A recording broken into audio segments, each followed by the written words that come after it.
Kiai Badawi, yang saya hormati perwakilan dari pemerintah Desa Leangan Bapak Parmin, yang saya hormati Bapak Ketua RT 1 sampai RT 7 di lingkungan RW 8, yang saya hormati Bapak Ibu warga RT 3 serta anak-anakku yang berbahagia. Puji syukur kepada Allah SWT pada malam hari ini, alhamdulillah setelah diguyur pada malam hari ini ada dua acara kegiatan. Yang pertama, pelantikan dan penyerahan SK Ketua RT 3 RW 8 sebagai salah satu bentuk legalitas Bapak Sigit Haryanto sebagai Ketua RT 3 RW 8, karena memang ada tuntutan dari pemerintah desa setiap Ketua RT dan Ketua RW di Desa Leangan itu harus ber-SK. Warahmatullahi wabarakatuh. Yang saya hormati Bapak Ketua RW 8 atau yang mewakili, yang saya hormati Bapak Kiai Badawi. Puji syukur kehadirat Allah Subhanahu wa Ta'ala atas rahmat taufik dan hidayahnya pada hari ini, Sabtu tanggal 21 Mei tahun 2022. Saya selaku Kepala Desa Leangan atau yang mewakili Kecamatan Ungaran Timur, Kabupaten Semarang, dengan resmi melantik Saudara Sigit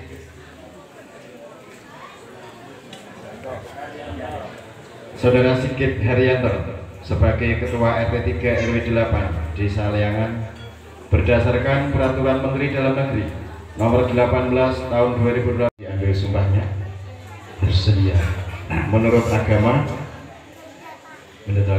Islam. Selanjutnya saya perlu mengingatkan kepada saudara bahwa sumpah yang saudara ucapkan ini adalah mengandung tanggung jawab terhadap bangsa dan negara Republik Indonesia. Kecamatan Ungaran Timur, Kabupaten Semarang. Dengan sebaik-baiknya.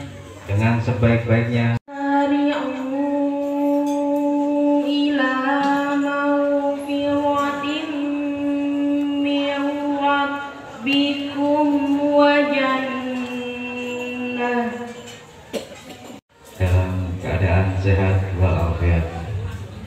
Yang keempat, Bapak Kiai Badawi. Yang terhormat Bapak, berarti tidak bisa hidup sendiri. Hakikat manusia itu tidak bisa hidup sendiri. Maka warga itu dari hakikat kehidupan manusia itu harus lebih dari satu. Jadi RT 3 ini saya dengar-dengar warganya kalau dihitung kakak sudah kurang lebih 60 kakak. Berarti warganya sudah warga besar, keluarga besar. Nah, warga itu ada beberapa macam. Warga itu ada beberapa macam. Jadi sudah saya nanti muter ke pengertian takrif atau definisi atau kemungkinan penjelasan warga, nanti targetnya itu apa sih sebenarnya. Warga itu ada beberapa macam. Ada warga itu dzawil ansab atau dzawil nasab. Ada warga dzawis sabab atau dzawil asbab. Warga dzawil nasab, warga yang terikat dengan nasab. Warga yang terikat dengan nasab. Nasab itu keturunan. Dan nasab itu mau diambil dari mana? Nasabmu diambil dari mana? Kalau Pak Parmin misalnya nasabnya diambil dari Mbah Buyut misalnya namanya Mbah Wiro. semua anak turun dari Mbah Wiro, anak, cucu, buyut, cicit, canggah, wareng, duduk, gantung simur, dari nasab Mbah Wiro itu semua terikat dalam wadah keluarga besar Bani Wiro. Itu namanya warga yang terikat dengan nasab keturunan. Dan itu tidak bisa ditawar. Itu sudah menjadi hak prerogatif Sang Pencipta, yaitu Allah Subhanahu wa Ta'ala. Misalnya Pak Parmin, wah, aku nyesel jadi anak turunnya Mbah Wiro. Tidak bisa, karena tidak bisa milih. Bayangkan kalau saya jadi anaknya Pak Soeharto, sekarang masih mewarisi warisannya. Tidak bisa. Itu warga yang terikat dalam keturunan dawin nasab. Itu namanya apa? Keturunan atau nasab atau warga yang menjadi hak prerogatif Allah, sudah tidak bisa ditawar. Terus di nopo direkayasa aku menjadi anaknya si A, menjadi anaknya si B, nggak bisa. Dan semua yang terikat dalam ikatan bani atau nasabnya itu semua adalah warga. Warga ini warga siapa? Warga ini Mbah Wiro. Lah pernah apa buyut, pernah apa putu, pernah apa cicit, pernah apa canggah dan lain sebagainya. Itu keluarga dawin nasab. Tapi ada warga atau keluarga yang dawis sabab, dawil asbab, ya, yang terikat dalam berbagai sebab. Nah ini yang cabangnya banyak sekali, ya. Karena sebab pernikahan, ya, sebab terikat dalam satu ikatan perguruan atau terikat dalam satu struktur organisasi, ya, termasuk warga RT 3 ini, ya, terikat dalam satu wadah organisasi. Nah ini sumbernya macam-macam, ada dari Bani Wiro, Bani Slamet, Bani Kuncung, Bani wah semono. Dari berbagai bani itu nanti akan berpisah, berkembang, dan di masing-masing komunitas, apa itu kedinasan, apakah itu ikatan kerja, apakah itu ikatan organisasi lingkungan atau organisasi kemasyarakatan, itu warga yang terikat di dalamnya adalah warga dari sabab, karena ada sebab. Lah dari sabab itu pilihan. Dari sabab itu pilihan, bukan prerogatifnya Allah. Kalau prerogatifnya Allah dari nasab, mau diakui atau tidak diakui, mau berhubungan baik atau tidak berhubungan baik, kalau masih terikat dengan nasab itu ya masih warganya. Jadi, lah ada adalah jenengan harus bertanggung jawab atas pilihan jenengan sendiri. Nah ini, jenengan menjadi ikatan organisasi di lingkungan masyarakat, menjadi warga RT 3, maka konsekuensinya harus bertanggung jawab atas pilihannya sendiri. Ya, harus bertanggung jawab. Ini kewajiban namanya. Ini namanya kewajiban, karena setiap kita punya kewajiban yang harus dipertanggungjawabkan. Kullukum ra'in wa kullu ra'in mas'ulun an ra'iyatihi. Setiap kalian adalah pemimpin, dan setiap pemimpin kita memimpin diri kita di bawah pilihannya masuk di lingkungan RT 3, maka pilihan itu harus dipertanggungjawabkan. Nah, ini namanya hak dan kewajiban atas pilihannya. Nah, ini nanti masuk ke targetnya halal bihalal. Nah, terus halal bihalal sudah tahu bahwa kita ada di dalam ikatan organisasi lingkungan masyarakat di lingkungan RT 3, maka targetnya apa? Karena kita sudah terikat dalam satu wadah warga, maka yang penting, yang paling prinsip selaku warga itu yang penting memelihara kepersaudaraan dan kerukunan. Itu yang paling prinsip. Ya. Karena kita sudah terikat dalam satu wadah organisasi kemasyarakatan di lingkungan RT 3, maka yang paling prinsip, paling dasar harus dilaksanakan sebagai bentuk kewajiban, maka memelihara ikatan persaudaraan dan kerukunan. Maka temanya di sini apa nih? Dadiyo priyayi kang ajur ajar. Ini sing nulis sinten iki harus bertanggung jawab nih. Nek akan nerangake ora iso nggih. Pak Bukhari, Pak Agung. Dadiyo priyayi kang ajur ajar. Ini jadi warga yang maneka warna latar belakangnya macam-macam, kalau tidak bisa ajur ajar, mboten bisa terwujud kepersaudaraan dan kerukunan. Ngeten maksudnya. Ya. Kita sudah terikat dalam satu wadah RT, kalau tidak bisa ajur ajar, maka target dasar memperkuat persaudaraan dan kerukunan tidak bisa terwujud. Ajur, apapun status sosialnya, apapun seberapapun tinggi ilmu pengetahuannya, berapapun umurnya, itu wani ajur itu. Pak Pun itu wakah. Saya jadi kepala dulu kan? Urung, sedelok mana?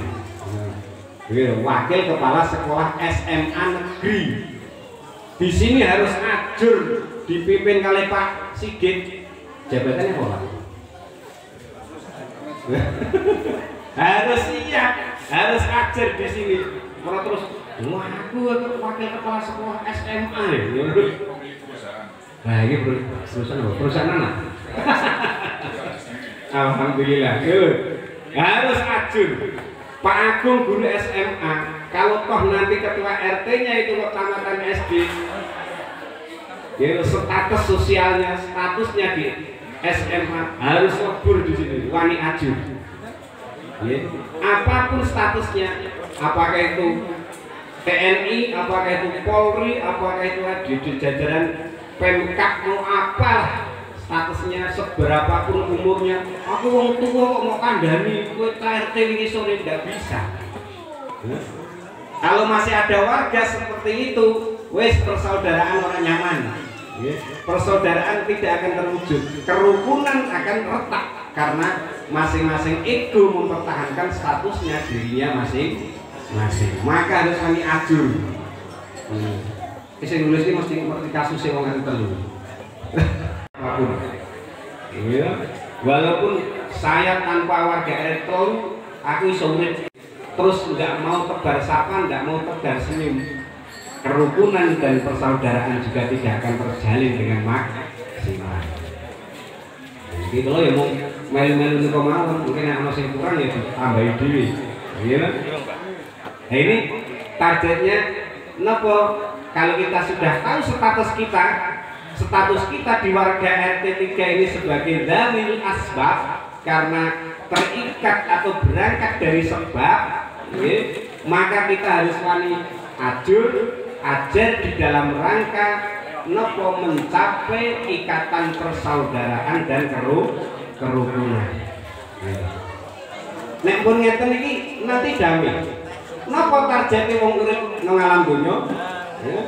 Kok kon kudu kon rukun, kudu kon bersaudara, harus bersaudara dan rukun, karena targetnya kita, apalagi kita bangsa Indonesia, sila pertama nopo? Ketuhanan yang Maha Esa. Di dalam rangka nopo wong kon kudu rukun, wong kudu bersaudara, agar tercapainya tujuan hifdzuddin, memelihara jalan hidup.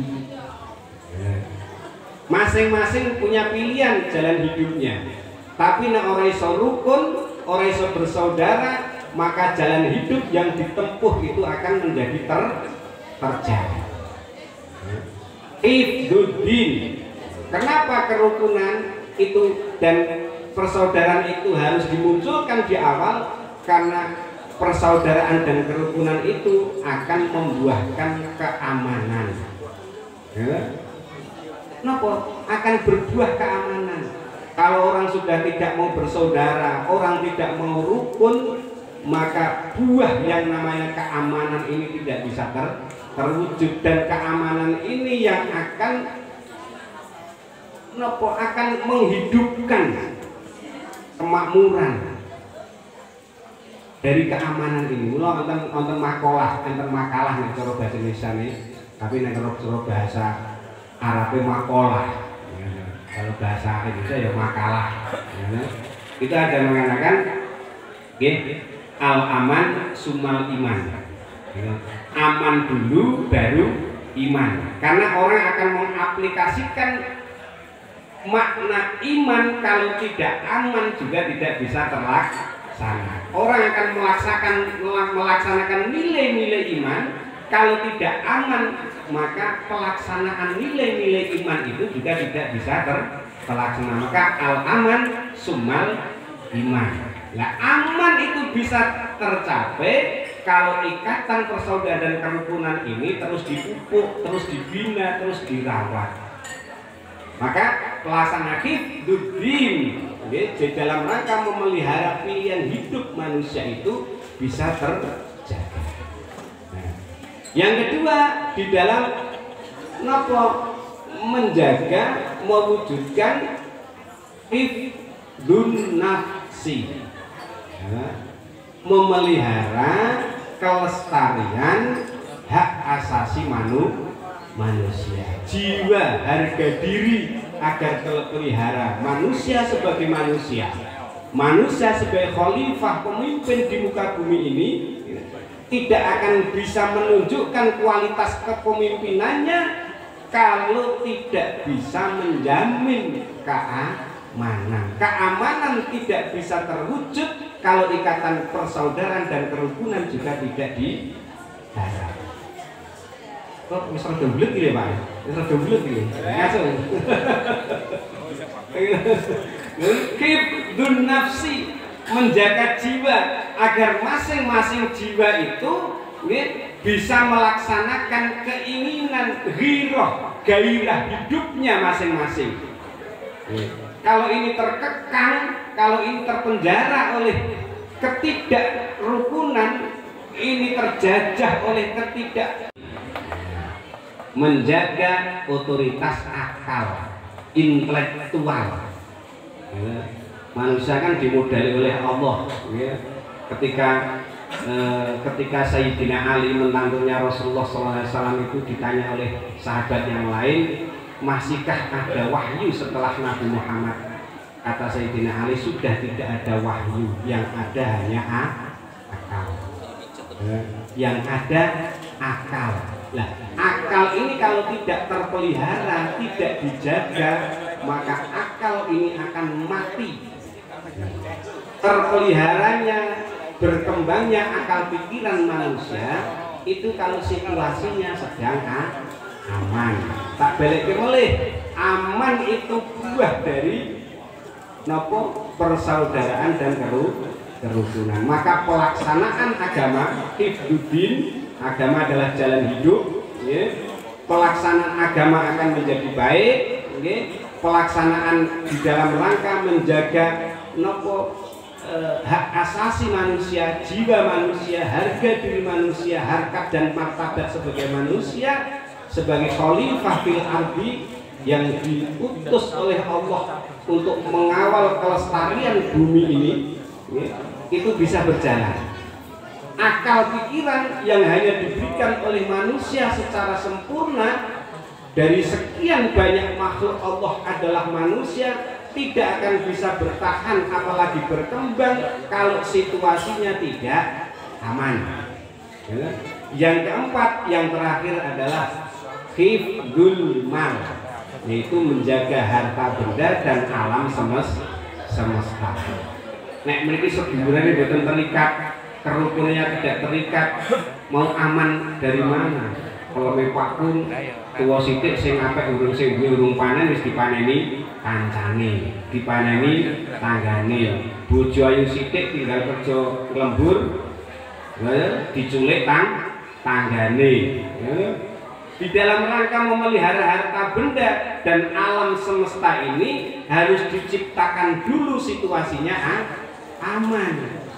Aman bisa terwujud kalau ikatan persaudaraan dan kerukunan ini juga terwujud di dalam tengah-tengah ikatan keluarga. Alhamdulillahirabbil alamin. Allahumma ighfir lana wa liwalidayna ya ghafur warhamna wa liwalidayna ya rahim warhamhuma kama rabbayana shaghira wa li asatidina wa muallimina wa masyayikhina wa musyaratina wa li jami'il muslimina wal muslimat wal mu'minina wal mu'minat al ahya'i minhum wal amwat innaka 'ala kulli syai'in qadir. Allahumma a'inna 'ala dzikrika wa syukrika wa husni ibadatik. Allahumma inna nas'aluka al-huda wat tuqa wal 'afafa wal ghina. Allahumma lakal hamdu wa ilaikal mustaka wa antal musta'anu la hawla wa la quwwata illa billahil 'aliyyil 'azim. Rabbi hab li minas sholihin rabbi ij'alni muqimas salati wa min dzurriyyati rabbana wa taqabbal du'a. Rabbana hab lana min azwajina wa dhurriyyatina qurrata a'yun waj'alna lil muttaqina imama. Allahumma ij'alna wa auladana min ahlil ilmi wa min ahlil khair wa min ahlil qur'an wa min ahlis salati wal ibadah wa min ahli syukri was sabri wal qanaah wa min ahli akhlaqil karimah wa la taj'alna wa iyyahum min ahli su'i wal jahli wat dhari wat dughyan innaka 'ala kulli syai'in qadir. Allahumma inna nas'aluka ilman katsiran wasi'an nafi'an barakan wa 'amalan shalihan maqbula wa waladan shalihan yad'una wa tijaratan tabur wa rizqan halalan tayyiban katsiran wasi'an nafi'an barakan min ghairi ta'abin wa min ghairi kaddin wa min ghairi masyaqqatin wa min ghairi madhiratin ajil bihi Allah ajil bihi Allah ajil bihi Allah ya dzal jalali wal ikram. Rabbana atina fid dunya hasanah wa fil akhirati hasanah wa qina adzabannar. Wa sallallahu ala sayyidina Muhammadin nabiyil ummi wa ala alihi wa sahbihi wa baraka wa sallam. Subhana rabbika rabbil izzati amma yasifun wa salamun alal mursalin walhamdulillahi rabbil alamin. Taqabbalallahu minkum.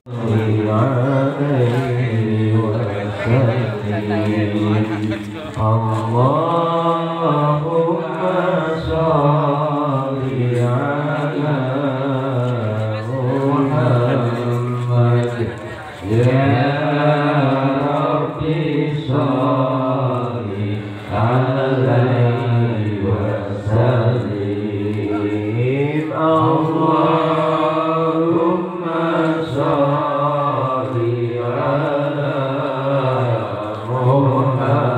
Muhammad ya Rabbi sholli alaihi wa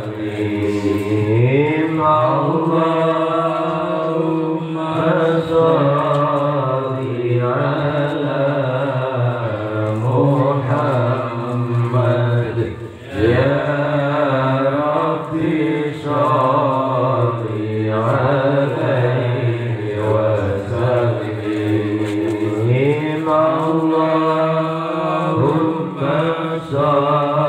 sholli ala Muhammad ya Rabbi sholli alaihi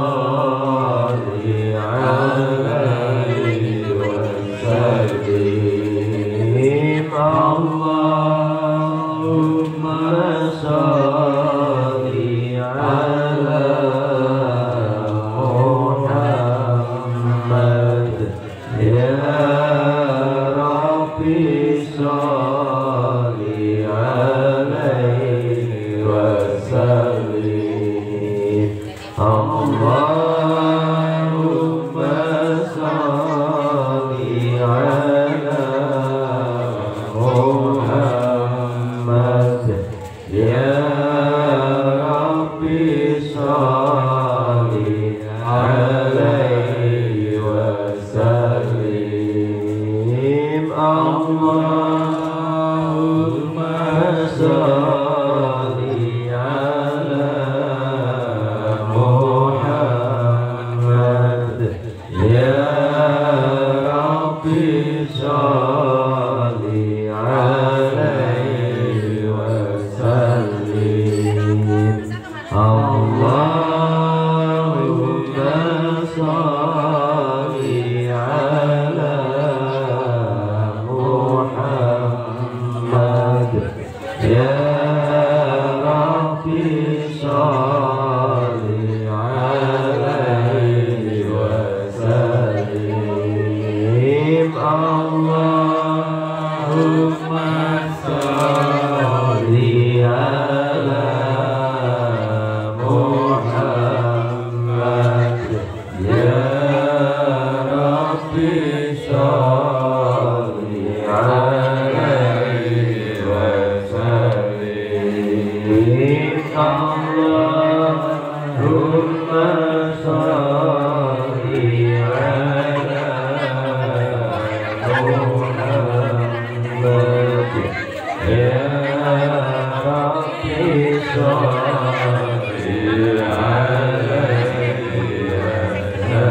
Selamat malam saudara-saudara semuanya. Pada malam hari ini kita bersama-sama warga RT 38 melaksanakan halal bihalal dalam rangka Idul Fitri tahun 2022 dengan tema dan diobrei Kang Ajur Ajer. Ini tempat saya ada Mas Benny, ada Mas Yani, ada Mas Pri dan ada Mas Helmi.